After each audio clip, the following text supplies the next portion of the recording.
kayak nggak lama gitu kan temen gue lagi dapet langsung bau amis banget gitu di sekitar rumah. Jadi itu gue ngerasain. Itu lu cium? Aku cium. Kayak habis itu gue langsung merinding gitu. Nanya lagi kan, kamu tadi kenapa gitu. Terus dia bilang, iya tadi ada cewek duduk di atas mobil nyokap gue.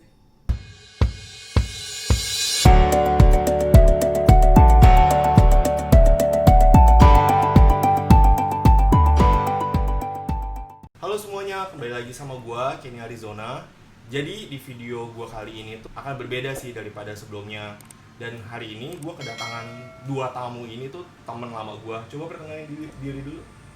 Hai guys ya. Hai, gue Fianka. Gue Sela. Kita dari Duh Cama.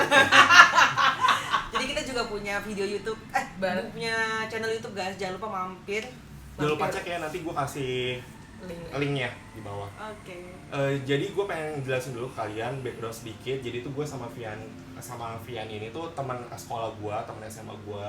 Sedangkan sama Sela ini tuh dari temennya kita punya teman lah. Ya, kayak temen gitu. ketemu temen lah. Udah lumayan lama kita kenal, udah 6 tahunan lebih. Iya. Gitu. Jadi di video gue kali ini tuh gue pengen ceritain ke kalian tentang paranormal experience yang pernah kita alamin sih. Kan soalnya dari masing-masing kita tuh benar-benar pernah ada pengalaman horor lah gitu yang menurut kita ya cukup seru ya, cukup seru untuk diceritain ke kalian gitu. Siapa yang mau mulai duluan nih? Sela atau Fian? Lu dulu lah. Iya gitu. Coba Coba dulu. Kayak mungkin kalau dari gue ya, gue sih sebenarnya kalau kecil gitu kalau gue banyak, cuma mungkin gue mulai dari yang paling dekat aja kali ya. Jadi tahun lalu gue naik gunung sama anak-anak kantor gue, naik gunung. Nah kalau kalian tahu Gunung Ciremai itu memang terkenal angker banget tuh. Nah jadi pas di sana sih banyak, jadi gue nanjak tuh 12 jam dan turun itu 10 jam guys. Jadi waktu nanjak itu gue dari jam 7 pagi sampai jam 7 malam, jam 8 malam lah, emang hampir sekitar 13 jam. Nah jadi waktu tapi yang banyak kejadian serem itu pas turun tuh. Jadi kan kalau kalian naik gunung, kalian tahu ada namanya sweeper ya. Sweeper itu yang paling belakang biasanya mastiin kalau timnya tuh udah lengkap gitu. Ada namanya sweeper kan, jadi buat yang mastiin kalau kelompoknya tuh udah lengkap semua. Nah terus sweeper gue tuh, jadi kita udah mau turun gitu. Tapi pas turun itu udah malam gitu, udah jam 8 gitu. Jadi di tim gue orang dia paling belakang kan, pas ngelewatin sawah gitu. Maksudnya udah gak ada orang, karena tim belakang gue tuh masih jauh lagi gitu. Karena kan memang pasti kalau lu naik gunung itu gak boleh mepet-mepet gitu kan, antri lah biasanya gitu. Pas dia paling belakang, dia udah paling belakang kan, tiba-tiba ada suara kecil lari gitu. Pas dia gak ada. Itu lu ngedengar sendiri atau jadi gue kan dia kan paling belakang kan, gue tuh cuma beberapa di depannya dia. Tapi lu nggak dengar? Tapi gue nggak dengar. Wah. Cuman itu tuh katanya yang di depan dia itu juga nggak dengar. Padahal dia doang. Iya, padahal yang di belakang itu kayak orangnya religius banget gitu loh, maksudnya yang betul-betul soal waktu dimanapun dia berada. Jadi kayak pas dia ngomong tuh kita langsung kayak pada percaya semua gitu. Terus kayak jadi anak kecilnya tuh kayak lari-larian gitu loh. Jadi sebelum dia lewat digini-giniin gitu kan. Dihalak-halak. Dan yang lihat cuma dia doang ya berarti cuma kan? dia doang. Apakah dia punya kemampuan untuk melihat sosok gaib atau jadi gimana? dia tuh memang suka naik gunung kan, dan dia memang suka lihat gitu. Punya kemampuan lah ya. Iya, cuman dia biasanya nggak pernah mau cerita kalau orang lain juga nggak ngeh. Jadi Iya. misalnya kita ngerasa juga, kita ngomong ke dia baru akan buka. Kayak gitu. Terus ada satu kejadian lagi kan waktu ini masih naik gunung yang sama nih. Pas naik itu tuh gue ada yang dapet gitu. Ada yang dapet gitu. Itu setahu gue ya itu bukan yang nggak boleh kan ya. Harusnya nggak boleh naik kan. Gue udah bilang tuh nggak boleh naik. Nah terus tiba-tiba, jadi kan kita tuh ada 12 orang waktu itu, tapi dibagi 3 kelompok gitu loh. Yang paling cepat, yang sedang, sama yang sweeper paling belakang. Nah jadi gue tuh waktu di kelompok tengah gitu. Pas di kelompok tengah dibagi, tapi yang kelompok depan tuh udah jalan duluan, jadi kita dibagi 4 gitu. Jadi yang di kelompok gue paling belakang ini, dia tuh cowok kan, emang jaga. Terus dia kayak ngomong anjing gitu, maksudnya kayak ngomong kasar ngomong lah kasar. ya. Karena capek banget gitu loh kan, kayak terus memang ini juga terjal gitu, rutenya kalau Gunung Ciremai itu terjal gitu loh. Terus dia ngomong anjing, terus kayak nggak lama gitu kan temen gue lagi dapet langsung bau amis banget gitu di sekitar gue. Dan itu gue ngerasain. Itu lu cium? Aku cium. Kayak habis itu gue langsung merinding gitu. Terus kayak teman gue satu lagi tuh. Nah, habis kejadian dia ngomong anjing gitu kan ada bau kayak gitu kan. Terus teman gue belakang itu kayak linglung gitu loh. Kayak diajak jalan tuh kayak lamban banget, terus kayak dikit-dikit tuh capek. Dikit-dikit capek, dikit-dikit. Nah, pokoknya kayak gitu terus selama nanjak. Terus kayak jadi gue orang tuh akhirnya karena itu kan gue orang tuker kelompok gitu. Karena takut dia kenapa-napa, jadi minta dia kan awalnya dia ngejagain kelompok di tengah itu kan, minta tuker sama kelompok. Karena dia kayak linglung gitu, kayak diajak ngomong kayak Iya. ke di mana nggak nyaut. Oh iya. Iya. Tapi dia Masih siang loh. masih siap. Masih siang itu gua naik. Tapi pas sudah kejadian itu tuh kayak dia sadar nggak kalau misalnya dia diajak ngobrol? Kalau diajak ngobrol nggak sadar, cuma dia cuma berasa kalau dipanggil itu dia mesti panggil tuh kayak 3 kali gitu loh baru nyaut. Namanya kan namanya Stefanus kan, kita panggil pan nggak nyaut. Kalau dia ketiga kali iya kak gitu, tapi kayak iya kak gitu doang udah. Temen kantor gua itu makanya kalau ngomong kasar di gunung tuh bener. Sama kan katanya harus kayak ibaratnya minta izin dulu kan kalau misalnya ke tempat yang baru gitu. Terus Gunung Ciremai itu memang terkenal buat pesugihan gitu kalau kalian tahu. Jadi sepanjang gue jalan itu banyak yang menyan itu gue lihat sendiri. Terus diikat kain putih lah, minta ilmu gitu deh. Jadi sepanjang gue naik memang itu banyak kalau kalian tahu banyak kemenyan gitu guys di sepanjang jalan. Jadi baru juga kayak ada yang baru dibakar malamnya. Yang banyak kayak gitu. Serem gitu. Tapi berarti pas di sana tuh kayak lu nggak, tapi lu ada kemampuan bisa ngeliat gitu nggak sih Sel? Atau nggak pernah ada pengalaman lu ngeliat secara langsung nggak sih? Kalau gue kebetulan orangnya juga nggak berani menantang gitu, jadi kalau misalnya gue jalan tuh cuma menunduk gitu. Lu nggak coba cari tahu gitu kan? Karena gue tahu itu nyata, maksudnya kalau apalagi lu di percaya? Iya, apalagi di gunung kan. Dan teman gue tuh di dalam 12 orang itu ada juga yang hampir kesurupan. Itu depan mata gue hampir kesurupan monyet. Jadi memang kan itu kalau nggak salah jalur lutung apa gitu. Memang ada jalurnya itu waktu naik hampir kesurupan. Udah kayak gini tangannya. Soalnya didoain, dibacain air gitu. Iya kayak mau kesurupan gitu baru mau jadi. Akhirnya dibacain air, dibacain sama dipikir air gitu. Habis itu udah baru. Tapi habis itu lemes. Iya lah pasti. Soalnya itu kan kayak menyerap energi kita kan. Iya. Itu tapi untung loh dari yang tim kalian pergi itu, at least ada satu orang yang bisa ngusir gitu kan, ibaratnya bisa ngejagain. Iya, ada beberapa sih memang yang bisa baca doa, memang di saat kayak gitu. Coba kalau misalnya nggak ada sama sekali. Iya. Lebih serem lagi. Bener. Kalau dari pengalaman gunung gue yang paling serem itu sih. Sebelumnya, ini pernah kejadian nih. Kalau kalian tahu Villa Kolibah guys, jadi ini nyata dan ini yang ngalamin itu temen kita sendiri, dan itu maksudnya terpercaya lah sumbernya, dan gue ada di situ juga. Cuma itu kita masih muda lah, masih suka minum gitu kan, terus naik ke puncak nginep di villa. Nah habis itu pas di villa itu udah pada mabok memang kan, Nah terus kita lagi di villa teman gue itu bentuknya letter U kayak gini. Ini kolam renang, di tengah-tengahnya U itu kolam renang. Di sini tuh tempat main tenis meja, di sini tempat ruang keluarga, di sini tuh buat main biliar sama kamar. Jadi kita tuh lagi pada main tenis meja waktu itu. Jadi di ruangan ini kita lagi beres-beres. Jadi kita nggak ada berani tidur di kamar itu. Kita tidurnya di ruang tamu. Barengan rame-rame kan? Karena emang serem. Tapi kan kita ya, maksudnya udah rame-rame. Berberapa sih emangnya itu? Kalau nggak salah bertujuh kalau nggak salah. Itu cewek semua atau ada gabung, ada cowok ada cewek. Ya nah jadi yang lain pada lagi main tenis meja gitu kan. Terus si temen gue cewek ini namanya Akta, dia lagi beres-beres buat tempat kita tidur. Memang dia yang bagian biasanya beres-beres. Gitu. Terus tiba-tiba jadi kan kita tidur di kursi gitu kan, di tengah-tengah kursi. Jadi ngempar gitu, dia lagi beresin itu. Terus tiba-tiba dia kan lagi nungguin kayak gini. Terus dia ngelempar bantal dari belakang. Pada lagi main semua. Sumpah gue merinding. Dan dia sendiri. Iya, sumpah. Lu berani banget sih, Dut. Iya, tapi dia untungnya nggak langsung panik gitu loh. Tapi dia sendirian coy di ruang tengah itu. Itu serem banget sumpah. Gila. dilemparin bantal gitu. Dilemparin bantal. Bantal masih gede gitu kalau misalnya mau Iya, ketiup iya. angin logikanya tuh gimana Iya, nggak bisa. caranya? Ganggu. Terus ada lagi waktu ini, kalau ini keluarga gue sih, keluarga gue. Jadi kan kalau orang, kebetulan keluarga gue tipe yang percaya sama sembayang gitu. Nah terus waktu itu rumah gue masih di rumah yang sebelum ini. Jadi ceritanya gue tuh masih punya mbak gitu. Jadi dulu tempat cuci piring gue itu terpisah di belakang. Terpisah dari rumah. Ya Terpisah dari gedung rumah sedikit doang gitu loh. Oh. Nah terus jadi tempat sembayangan gue itu kan paling belakang ke dapur kan. Iya.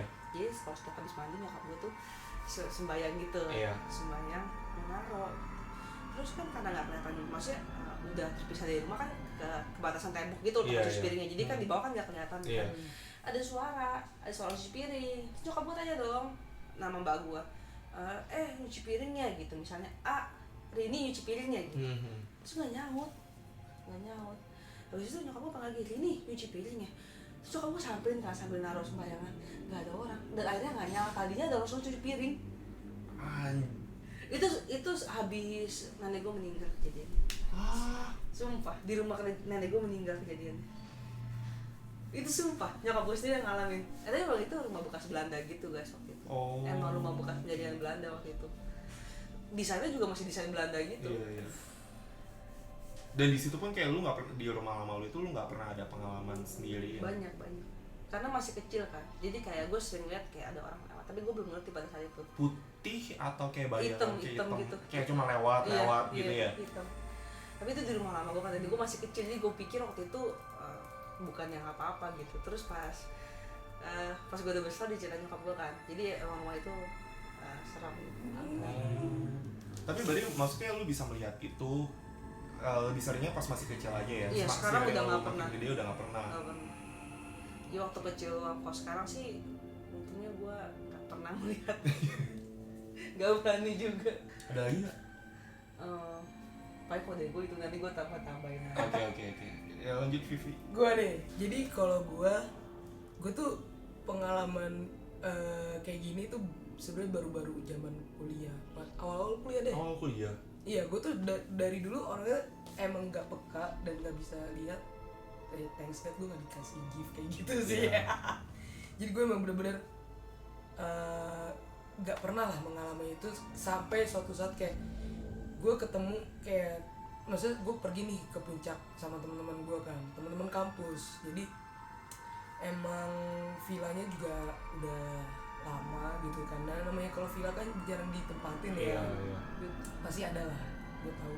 Terus kayak di saat itu gue lagi minum sama temen gue. Jadi villanya temen gue tuh modelnya ini pintu masuk ruang tamu, di belakang ruang tamu itu ada kamar, terus baru ke kiri itu dia kayak ruang keluarga, ada tempat ada ruang makan gitu kan. Nah dia tuh 2 lantai, tapi 2 lantainya tuh yang dari ruang keluarga itu plong gitu loh ke atas. Jadi lantai 2-nya tuh kayak balkon gitu loh, kayak kelihatan ke bawah kan. Terus kita cerita lagi minum-minum, temen gue ada yang maboknya rese. Jadi dari posisi ruang tamu itu dia bisa lah kayak balik badan, bisa ngeliat ke lantai 2 gitu. Anjing gue merinding. Terus karena dia maboknya recet agak-agak gimana, terus dia tiba-tiba nengok ke belakang aja gitu. Ngapain lu? Apa lu liat-liat? Ngajak ribut? Terus nggak lama abis dia ngomong kayak gitu, di atas di lantai 2 tuh ada kayak piring jatuh. Pecah, Nggak, kayak barang jatuh. Barang jatuh gitu. Kayak itu gue tau sih, kayak bunyi piring beling gitu kan. Piring plastik gitu loh. Cuma kedengaran jatuh, bunyinya. Iya. Pokoknya kayak ada benda jatuh. Terus gue langsung kayak sama teman-teman gue kayak yuk masuk kamar tidur. Jadi kalian tidur rame-rame di satu kamar? Iya. Bener-bener kita nggak mencar juga. Jadi satu kamarnya udah stay di situ. Dulu gue ber-6 apa berberapa ya? Gue lupa sih. Ya segituan ya, sekitar 6 Iya. 6-8 orang lah. Nah kedua kalinya itu di kejadian yang sama, maksudnya sama teman-teman gue ini juga pas lagi di puncak juga. Ini di momen yang sama ya? Di momen yang sama, iya. cuma keesokan harinya gitu loh. Iya. Jadi keesokan harinya kayak temen gue itu ada yang kayak ini sebenarnya nggak horor, tapi menurut gue ini juga lumayan aneh gitu. Kayak teman gue tuh kayak dia tau lah, dia kayak ketempelan gitu kan. Terus satu teman gue lagi bacain ayat kursi ya kalau di Islam ya. Jadi dia pegang punggung teman gue satunya lagi, terus dibacain ayat kursi. Udah tuh, udah hilang. Temen gue kan pasti kalau udah kayak orang ketempelan gitu kan lemes kan. Iya. Nyampe Jakarta dia istilahnya ngurut lah, mijit gitu Iya. kan, kayak gak enak badan mijit. Terus pas dia mau dipijit sama ibu-ibunya, si ibu-ibunya tuh bilang, ini di punggung kamu ada ceplakan tangan warna merah. Gitu, gue gak tahu itu apa anjing. Sumpah. Jadi itu bener-bener kayak yes, di posisinya kata posisi teman gue ya, yang megang yang bacaan ayat kursi. Gue nggak tahu teman gue tuh punya kekuatan apa anjing sampai merah. Oh my god. Itu gue nggak tahu. Terus gue lumayan cukup banyak sih. Nah gue pernah dulu pas zaman kuliah, gue bertiga sama temen gue ke KL. Jadi gue di KL itu nginep di rumah temennya gue lah. Jadi emang teman gue ini lumayan lama di KL. Kita nginep lah di rumahnya dia, kayak ya udahlah, kayak ngirit juga kan, potong budget. Terus gue tuh kalau nggak salah di situ 4 hari 3 malam, kalau nggak salah ya 4 hari 3 malam. Jadi hari pertama tuh gue fine. Terus hari kedua tuh udah mulai aneh. Jadi awalnya itu gue lagi ngobrol di teras. Gue lagi jalan-jalan dulu pertama. Jadi gue lagi jalan-jalan di belakang komplek rumah teman gue tuh ada bukit gitu loh, bukit kecil. Nah itu katanya emang bukit, di situ ada perumahan elit, katanya sih rumah-rumah pejabat sana. Kita lagi ngelewatin situ. Terus tiba-tiba kayak itu mobil emang nanjak sih, tapi kayak jadi lebih berat gitu. Lagi. Itu BTW kejadian itu jam berapa emangnya? Udah malam, tapi gue nggak tahu Jam berapa? exactly-nya gue lupa jam Okay. berapa. Terus kayak mulai nanjak, kayak kok tiba-tiba berat banget, kata temen gue yang nyetir. Ini berat banget gitu. Yaudah kita masih nggak mikir apa-apa kan. Udah nih, abis kita lihat bukitnya, kita pulang ke rumah temen gue. Jadi kompleknya tuh kayak persegi panjang gini. Kita masuk dari sini dan dia tuh posisi jalannya tuh one way. Iya. Jadi kalau lu masuk Mesti itu ke kanan. Iya. Kiri itu buat keluar kan. Jadi lu ke kanan. Nah, posisi ini komplek. Jadi di sebelah kanan sininya itu dia tuh kayak ada taman tapi lebih turun gitu. Landai gitu kan. Temen gue itu udah bilang, jadi temen gue yang emang base-nya di KL, dia bilang jangan nengok kanan ya. Jangan nengok kanan. Temen gue salah satunya tuh yang satunya lagi kayak Penasaran. nggak tahu kepenasaran atau refleks, Iya. gue nggak ngerti sih. Jadi dia tiba-tiba nengok ke kanan, terus dia diem. Gue udah bilang kan kayak ini udah ngelewatin tamannya, udah mau nyampe depan rumahnya. Dia pas udah nyampe depan rumah temen gue, dia turun langsung muntah. Jadi kayak muntah kayak orang lu ketempelan. Iya. Muntah berat kan kayak. Terus temen gue yang emang orang KL itu udah kayak dia ngurusin, dia minta tolong gue, dia mau buka pintu nih. Terus pas dia mau buka pintu, dia teriak astagfirullah. Gue kaget dong, dia langsung megang gue gini. Kenapa kak? Lu bantuin gue bukain pintu. Gue langsung udah panik gitu kan, karena emang udah dari awal itu udah agak-agak spooky nih. Kayak udah nyok horor-horor gitu kan. Terus gue bukain pagar, udah mobil masuk. Ternyata temen gue bilang, kan gue nanya lagi kan, kamu tadi kenapa gitu. Terus dia bilang, iya tadi ada cewek duduk di atas mobil nyokap gue. Itu Gila. Itu bener-bener udah di hari yang, nah setelah itu kita masih kayak nongkrong gitu loh. Jadi di posisinya nih mobil parkir kan, mobil nyokap dia. Di sini kan ada teras nih, ya kan. Kita nongkrong di terasnya itu kayak ada atapnya, tapi atap apa sih? bukan seng sih, bukan asbes juga, tapi yang bahannya plastik, lu tau gak sih kayak yang tembus pandang gitu. Iya yang kayak gitu-gitu kan. Ceritanya kita awalnya tuh kayak lagi ngomongin masalah Alkitab bla bla bla bla, Al-Qur'an juga, terus nyerempet lah ke masalah horor-horor gitu. Lagi ngomong, lagi seru-seru cerita, terus tiba-tiba dari atas ada yang kayak ngelemparin kerikil banyak banget, kayak gitu. Gila. Itu anjing, gua merinding. Kita akhirnya kayak memberanikan diri untuk ngecek gitu loh. Nah ini nggak Nggak ada. ada apa-apa. Iya. Itu nggak ada apa-apa, terus kayak